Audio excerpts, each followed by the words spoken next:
In 2012, Carly Zakin and Danielle Weisberg founded The Skim from their couch. Now, 6 years later, their morning newsletter gives over 7 million subscribers the news and information they need to start their day. And when they first started the company, they got a lot of advice from other female entrepreneurs.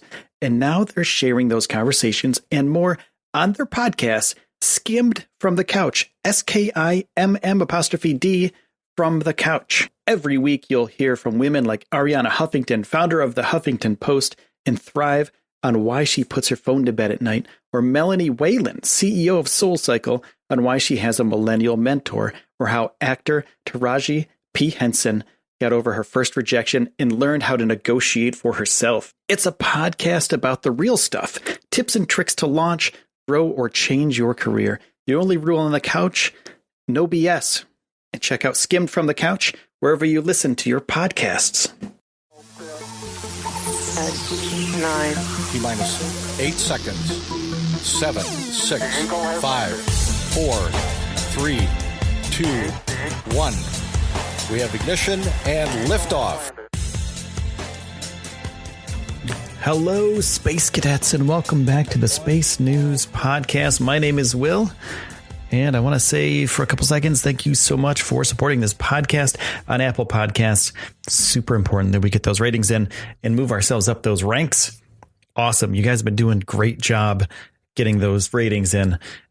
So thank you so much for that. Also on Spotify, Google Podcasts, every other platform out there is doing really well. So thank you so much for all of that.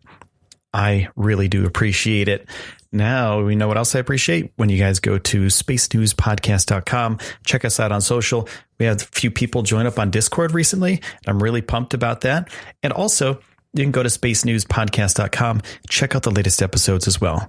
So that being said, did you know that in 2019, January 20th, on a Sunday, into Monday, January 21st, North America and South America will be in prime viewing territory of a total lunar eclipse. It is a supermoon, a blood moon lunar eclipse, the first one of 2019. And during a special nocturnal hour, this full moon will be tinted red-orange, just like a Reddit envelope when you get some mail. It's going to be the color of a sunset. Speaking of Reddit, should I make a Reddit for this podcast? It might be kind of cool to interact with you guys on Reddit there. It might be pretty fun to get some feedback and to talk to each other on there. So I'll think about that too. This total lunar eclipse will be the last one until May 2021, which is, it's pretty far away, a couple years away. And the most recent total lunar eclipse previous to this one appeared in July of 2018. So this is what makes a total lunar eclipse special. During a lunar eclipse, the full moon's front facing towards us, that area, as it enters the Earth's shadow, all of the moon will turn rust, a rusty red color. Sunlight scatters and it produces red colors on the sunset spectrum and sunrise when it enters Earth's atmosphere at a particular angle. So it makes the moon blood red. It makes it rusty. It makes it look like the sunset. And that's why it's so cool.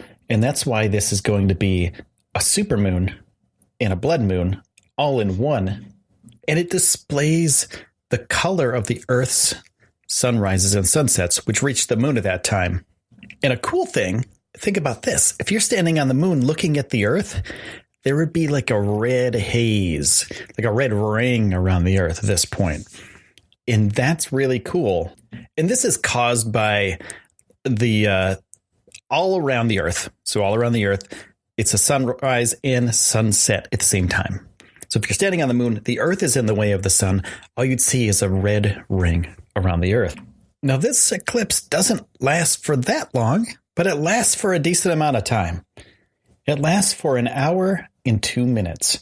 That's according to NASA's Goddard Space Flight Center lunar eclipse projections. But from the very beginning, it lasts about 3 hours and 17 minutes. So the full lunar eclipse is about an hour and 2 minutes. And from beginning to end is 3 hours and 17 minutes. The peak of this lunar eclipse will happen on Sunday, January 20th, on the east coast of the United States at 12:16 a.m. on Monday, the 21st. This peak is defined as the moment when the moon comes closest to the axis of Earth's shadow. And why is it a supermoon? Well, it's because there's a full moon or a new moon that approximately coincides with the closest distance that the moon reaches the Earth in its orbit. And it results in a slightly larger than usual size, the viewing size of the moon. Now, the funny thing about the supermoon is that it's not an astronomy term. It's an astrology term.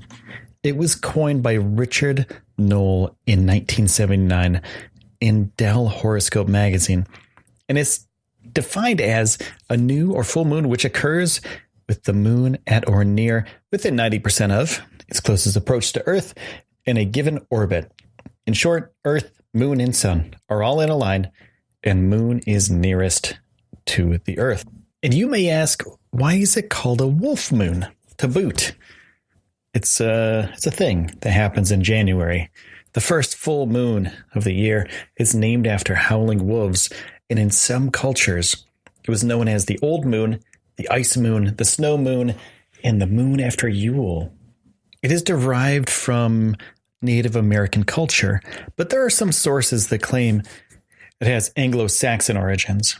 In Anglo-Saxon culture, the January full moon, also called the moon of Yule, which is the time of the ancient festival celebrating the winter solstice around December 22nd. So January 21st, my friends, look up into the night sky and check out a sweet supermoon, super blood wolf moon eclipse. Super blood wolf moon. It's a lot of things.